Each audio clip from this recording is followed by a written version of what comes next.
Bonjour à tous et bienvenue dans cette nouvelle vidéo. Je vous propose aujourd'hui de faire un grand tour complet, que ce soit des semis sous abri mais aussi du potager qui commence, ça y est, à se dessiner pour cette nouvelle saison 2026. Donc on a beaucoup de cultures à voir et je vous propose de commencer tout de suite avec la culture de l'aubergine et celle aussi du poivron, deux semis qu'on fait très souvent en même temps, deux semis que vous êtes nombreux à commencer assez tôt en saison, en janvier, en février. Moi ici je remarque au fil des années qu'en commençant seulement début mars, j'arrive à avoir de très beaux plants pour début mai et ça suffit largement parce que ces cultures détestent le gel, aiment avoir une belle chaleur, donc inutile de les implanter avant début mai. Donc ici je vous explique comment je m'y prends. J'utilise tout simplement la technique de la barquette. Je trouve que c'est vraiment la meilleure technique pour caser en fait dans une grande barquette plusieurs dizaines de plants parce que moi ici il me faut 10 plants d'aubergine, il me faut 10 plants de poivron, il me faut aussi des plants parce que j'interviens dans quelques écoles et tout va rentrer dans une petite barquette que je pourrais ensuite mettre tranquillement à la maison, soit près d'un radiateur, près d'une cheminée ou sur un tapis chauffant. Tout ça pour avoir une haute température vers les 23, 24, 25 degrés. Et comme ça, ce semis qui adore avoir chaud, eh bien, il va germer en tout juste 7 ou 8 jours. Alors que s'il est à seulement 15 degrés, vous allez devoir attendre 3 semaines avant que les graines germent. Donc, je sème mes graines là dans cette barquette, espacées de tout juste un bon centimètre en tous sens. Plusieurs variétés qu'on découvrira cette année. Une fois semé, je recouvre délicatement en tamisant la Montero, juste 2-3 mm d'épaisseur. Un petit arrosage tout doux au pulvérisateur pour ne pas trop déranger les graines. Et puis par la suite, donc, je vais installer ma barquette à la maison pour que ça germe sous 8, 9, 10 jours maximum. Une fois que ça a germé, on recherche la pleine lumière. Et puis, sous 2 mois environ, on aura de très beaux plants de poivrons, d'aubergines qu'on ira implanter au potager.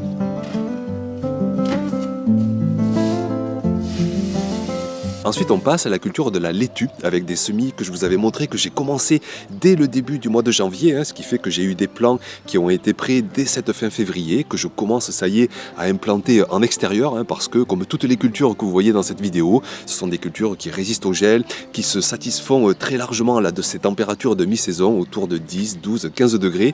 Donc je commence à envahir le potager avec mes plants de laitue, notamment des carrés potagers, en faisant toujours attention de ne pas trop enfoncer les plants, parce que sinon ils peuvent vite pourrir. Nous on a beaucoup de pluie en ce moment et justement de ne pas trop les enfoncer, ça me permet d'avoir des plants qui restent en très bonne santé, en très bonne forme.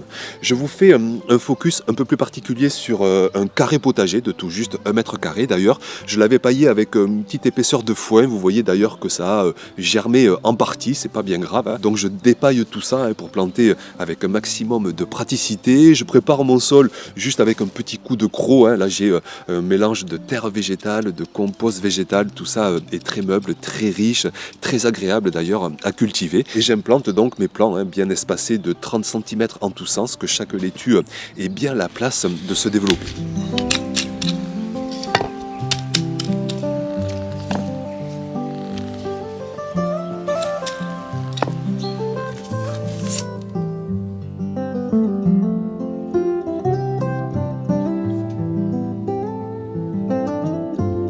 Ensuite, on passe à la culture de la betterave que vous pouvez très bien semer, voire planter en ce moment, si vous trouvez des jeunes plants en jardinerie. Moi ici, les jeunes plants, eh bien, je me les suis fait maison en faisant un semis il y a déjà presque 1 mois et je vous avais montré ça aussi sur la chaîne. J'ai semé ce qu'on appelle des glomérules, les graines de betterave, ça s'appelle des glomérules.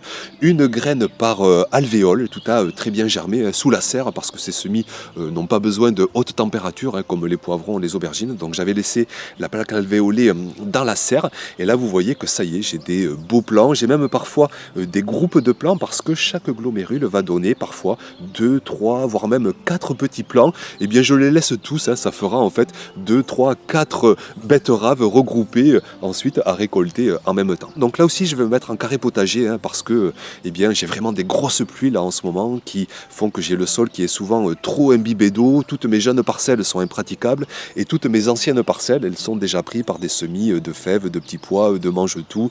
Donc je me bats un petit peu pour trouver la place et rien de mieux que les carrés potagers. Donc toujours le même contexte, dépaillage, légère préparation au petit croc, ameublir son sol là sur les 10-15 premiers centimètres et j'implante tranquillement mes plants de betterave donc tous les 10, 15 voire même parfois 20 centimètres.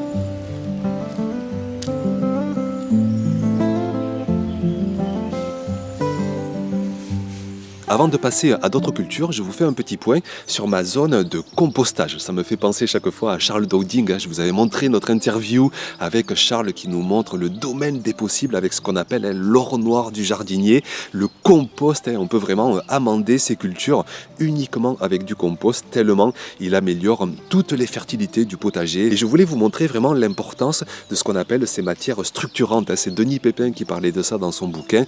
Le fait d'avoir des brindilles, des morceaux de bois, des matières rigides, structurées, carbonées, ça a vraiment l'avantage énorme d'oxygéner le tas. Et là, moi ici, même avec des pluies assez conséquentes, eh bien j'ai mon tas de compost qui continue de respirer, qui continue de bien se décomposer. Et ça, c'est grâce vraiment aux matières structurantes.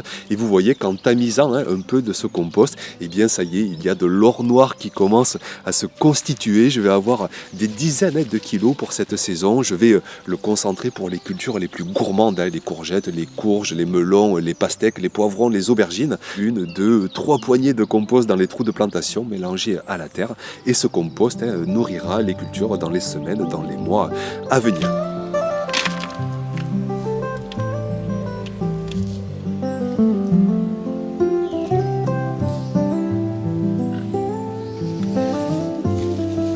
On repasse maintenant sur les cultures et on fait un détour par la patate douce. Alors là aussi, je vois des jardiniers qui ont déjà commencé à faire germer des patates douces, vous savez, dans le but de faire nos propres plants pour cette saison. On peut faire ça dès le mois de janvier, dès le mois de février. Moi ici, je ne commence que en mars parce que, pareil, je trouve que ça va assez vite, que c'est inutile d'avoir des plants qui soient prêts trop tôt en saison. Moi ici, j'implante la patate douce que vers la mi-mai. Donc on prend une belle patate douce, bien saine, on peut l'acheter en magasin bio ou un reste de récolte de la saison dernière. On la découpe en morceaux et on met ça dans une barquette avec un bon terreau à semis, les morceaux avec la peau affleurante juste en surface du sol, qu'on la voit dépasser du terreau.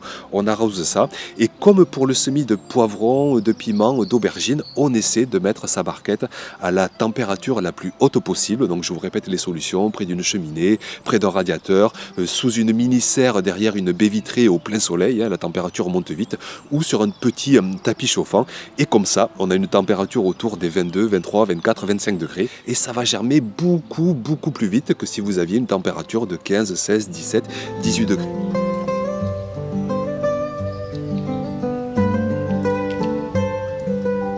On passe ensuite à la culture de la carotte pour laquelle je fais preuve de patience parce que dans les années passées, j'ai essayé des semis de janvier, de février et ça met un temps fou, le sol est encore trop froid, il faut compter 4-5 semaines avant que ça germe, parfois les graines pourrissent d'ailleurs à force de rester sous terre.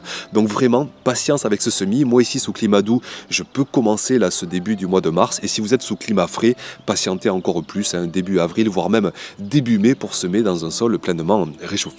Je vais me mettre à côté d'un semis de petits pois et je vais me mettre après une culture d'engrais verts. Je vous avais montré ça l'automne dernier, j'avais semé un mélange de fèves-rolles, de vesses, d'avoine. Donc je vais arracher tout ça tranquillement. L'engrais vert a fait son travail de décompaction, a bien préparé mon sol et puis je vais avoir une belle quantité là, de matière organique qui va me servir de paillage pour d'autres cultures par la suite. Donc je prends le temps d'arracher tout ça tranquillement et puis par la suite aussi de bien nettoyer parce qu'on va faire un semis très fin, très méticuleux, donc il faut avoir vraiment un lit de semences très propre, très affiné, très décompacté.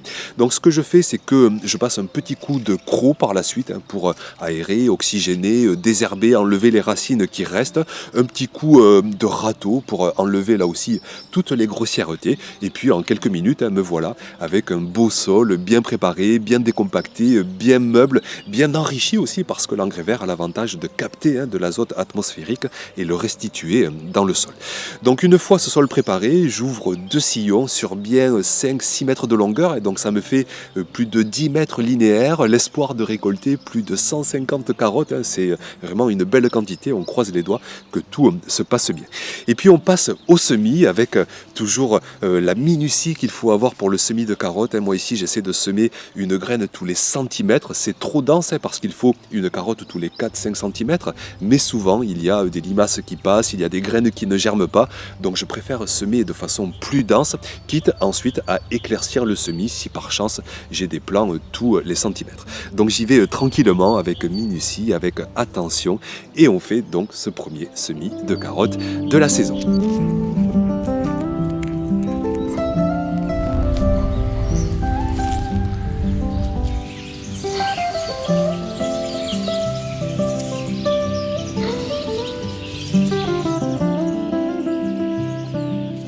Ensuite, on passe aux petits pois et aux mange-tout. Je vais aller assez vite avec ces cultures parce que je vous en ai déjà parlé dans de précédentes vidéos. Je vous ai eu montré des semis que j'ai déjà réalisés en pleine terre dès mi-février, fin février. J'attaque à semer les petits pois et les mange-tout. Une fois que le sol est réchauffé autour de 8, 9, 10 degrés, on peut y aller à la folie pour semer ces cultures. Si vous craignez un petit peu trop les limaces, si vous avez un sol qui est encore trop froid, vous pouvez semer ces cultures en godet, 5 graines par godet. Ça va germer très vite et en moins de 20-25 jours, vous repiquez vos jeunes plants en pleine terre.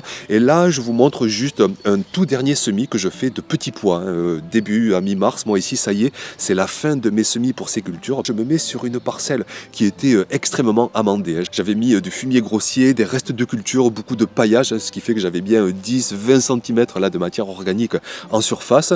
Donc, comme à l'habitude, je fais le choix de dépailler entièrement pour semer avec beaucoup plus de praticité. Et je repaillerai plus tard pour protéger, pour pailler le sol durant notamment ce plein été. Mais là, je dépaille, toujours même procédé, petit coup de croc, inutile de faire un travail de sol plus conséquent. Donc juste un petit coup de croc pour ameublir, pour désherber, pour oxygéner, pour redonner vie à ce sol, d'autant plus avec toute l'eau qui est tombée ces derniers temps. 2 sillons ouverts, au milieu desquels je mettrai un grillage par la suite. Et je sème mes graines de petits pois, un peu plus espacées que pour les carottes. Et j'essaie de me mettre tous les 1,5 cm, 2 cm, que chaque plant ait bien son espace vital pour bien se développer, que les racines puissent aller chercher de l'eau, des minéraux et que les plants ensuite en aérien reçoivent chacun un maximum de lumière.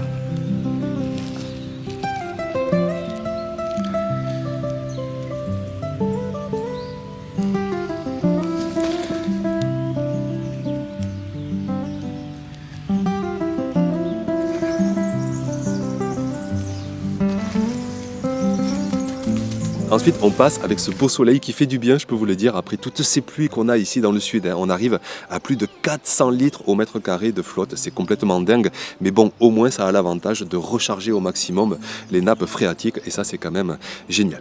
Donc on parle de la culture des choux qu'on va beaucoup récolter à l'automne, à l'hiver. On va les semer seulement en fin de printemps, mais on peut aussi en récolter avant l'été. Nous on aime bien avoir quelques choux cabus, quelques choux brocolis, quelques choux fleurs. Et j'ai donc commencé à les semer dès ce mois de janvier. Vous pouvez trouver des plants, sinon qui sont dispo en ce moment en jardinerie, j'en vois beaucoup. Mais moi ici, j'aime bien faire mes propres plants, aller chercher des variétés très originales. Donc j'ai semé ça en barquette, c'était dès la fin du mois de janvier. J'ai repiqué vers la mi-février dans des petits godets. Et puis j'ai encore repiqué ces plants, les choux adorent être repiqués. Je les ai repiqués dans des godets un peu plus gros. Et vous voyez là que ce début à mi-mars, j'ai des plants de choux qui sont vraiment magnifiques. Et je peux aller les implanter, ça y est, en extérieur. Je vous répète, ces choux, comme toutes les autres cultures d'aujourd'hui, résistent au gel, donc aucun souci pour les implanter en extérieur. Je vais me mettre sur une parcelle un peu plus jeune que d'autres. Elle a 3-4 ans d'amélioration de sol. On commence à le ressentir d'ailleurs, des composts que j'y ai intégrés, des paillages de surface qui commencent à se décomposer, à protéger le sol, à le nourrir. Mais je ne suis pas quand même à la qualité de sol d'autres parcelles, mais ça fera largement le boulot. Donc plutôt que de dépailler complètement, comme là c'est une plantation, eh bien j'ouvre simplement des trous dans le paillage, tous les 50, bien 60 même centimètres en tous sens, parce que chaque plant de chou prend quand même de la place. Et puis j'implante ça tranquillement. Il va falloir là que je fasse très attention aux limaces. Vous savez que les jeunes plants de chou, plus l'humidité, plus le paillage, là on a un cocktail explosif pour se faire dégommer par les limaces. Donc je vais faire quelques sorties nocturnes pour vérifier que je n'ai pas trop de pression avec les limaces. S'il y en a, eh bien je les prélève, je les envoie loin ailleurs pour essayer de ne pas me faire anéantir ces jeunes espoirs de récolte que j'espère vous montrer. Ce sera uniquement pour le mois de mai, mois de juin et ces beaux choux qu'on devrait récolter du potager.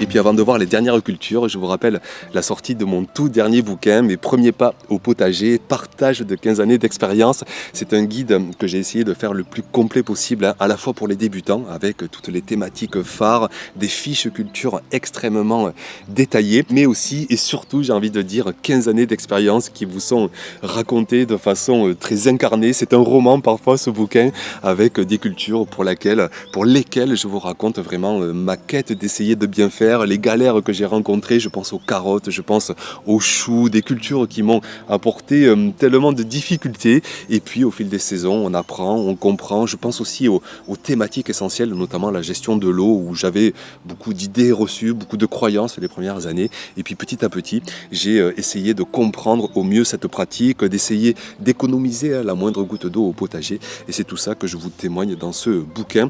Vous le retrouvez partout, que ce soit en librairie ou sur Internet. On continue, on finit avec le reste des cultures. Je m'étais noté les oignons. C'est vrai qu'en ce moment, j'y suis en plein. Donc les oignons, vous avez à partir de bulbis. Moi, ça y est, je les ai quasiment tous implantés en pleine terre. Vous mettez ça tous les 10 cm en tous sens. Vous les enfoncez pas trop dans un sol toujours pareil, bien riche, bien meuble, bien humide, bien décompacté. Pas trop humide non plus, parce que sinon ça va pourrir. C'est pour ça d'ailleurs qu'il ne faut pas trop les enfoncer sous terre. Je vous répète ce dicton, les bulbilles doivent voir le jardinier partir après plantation, donc il faut qu'ils affleurent à la surface du sol. Donc les bulbilles, c'est fait. Et puis j'ai des semis, je vous avais montré ça, je les avais semés en barquette au mois de janvier, le semis pour aller chercher des variétés qu'on ne trouve pas à partir de bulbilles, des variétés très originales.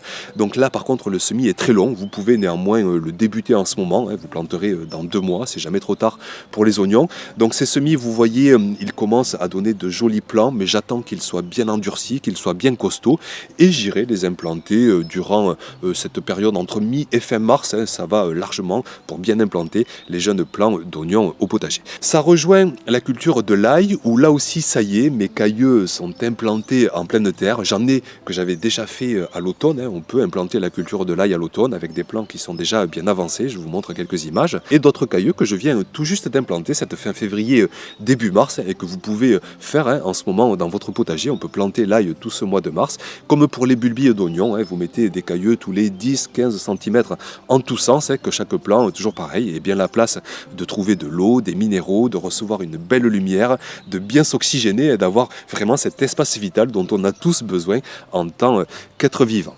Donc voilà pour l'ail, voilà pour les oignons. Vous parlez aussi des épinards. J'ai attaqué, ça y est, des semis de pleine terre pour récolter d'ici 6 à 7 semaines. Et pour avoir des récoltes précoces, eh bien, j'ai déjà, notamment dans mes carrés potagers, des plants qui sont implantés, qui sont déjà bien avancés, qu'on va récolter dans tout juste 2 à 3 semaines. Et pour ça, je les avais semés en plaques alvéolées. Je vous avais montré tout ça dans de précédentes vidéos. Mais maintenant, le sol est suffisamment réchauffé sous pratiquement tous les climats. Inutile d'aller s'embêter à semer les épinards sous abri, sauf si vraiment vous craignez les limaces à tout va.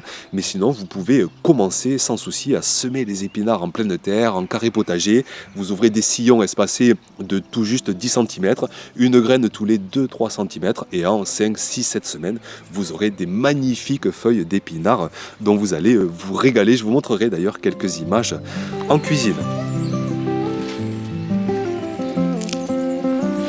Après les épinards, les fèves, une culture là aussi dont je vous ai déjà beaucoup parlé ce mois de janvier, ce mois de février. On avait semé quelques graines en godet, ça y est, ils sont repiqués au potager. Ça y est, les plants commencent déjà à bien pousser, là avec les douceurs qu'il fait actuellement. 10, 12, 15 degrés, la culture se régale et pousse à tout va.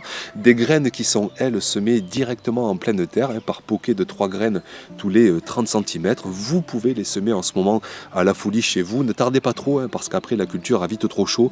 Moi je trouve que jusqu'à fin mars, c'est la période idéale pour semer cette culture de fèves. J'ai hâte des premières récoltes. Là, c'est bonbons verts. On reverra tout ça rapidement. J'ai hâte de vous montrer vraiment ces premières récoltes. Et puis, on finit avec les blettes, les pommes de terre et les courgettes. Alors, pour les blettes, là aussi, moi, j'ai déjà fait mes semis. C'était courant février. Vous pouvez chez vous les débuter tout juste ce mois de mars. Donc, j'ai déjà des plants qui sont magnifiques, en godet individuel, enfin magnifiques, qui commencent à bien pousser. Pensez que les graines de blettes, c'est comme pour les betteraves, ce sont ce qu'on appelle des glomérules. Donc vous allez avoir plusieurs petits plants pour chaque graine, pour chaque glomérule. Et moi, ce que je fais, c'est que je sépare les plants et j'en mets qu'un par godet pour avoir vraiment de magnifiques plants que je vais là aller installer entre le 15 et le 30 mars. Je vais planter mes plants de blettes en extérieur. Ils résistent au gel, ils se régalent de la mi-saison. Donc on va pas se priver de les implanter là d'ici seulement 10 à 20 jours maximum. Pour les pommes de terre, le problème c'est que je veux les implanter sur une de mes récentes parcelles, mais elles sont clairement trop gorgées d'eau. Je vous répète les quantités folles de pluie qu'on a eues. Sur les anciennes parcelles, ça va, j'ai tellement de matière organique dans le sol que ça fait éponge. Mais mes plus jeunes parcelles, elles, je suis obligé d'attendre. Donc j'ai mes tubercules, ça y est, ils sont prêts. Hein. Ça fait presque 2 mois là, que je les mets à germer. Ils sont dans la serre à la pleine lumière. Hein. C'est très important de faire germer les tubercules à la pleine lumière. Ils sont prêts, les germes sont bien trapus, les tubercules sont bien fermes. J'ai aussi des tubercules de la saison dernière hein, que je vais planter. Ils sont moins optimaux, mais le sol va prendre le relais et j'espère avoir quand même de très bons résultats.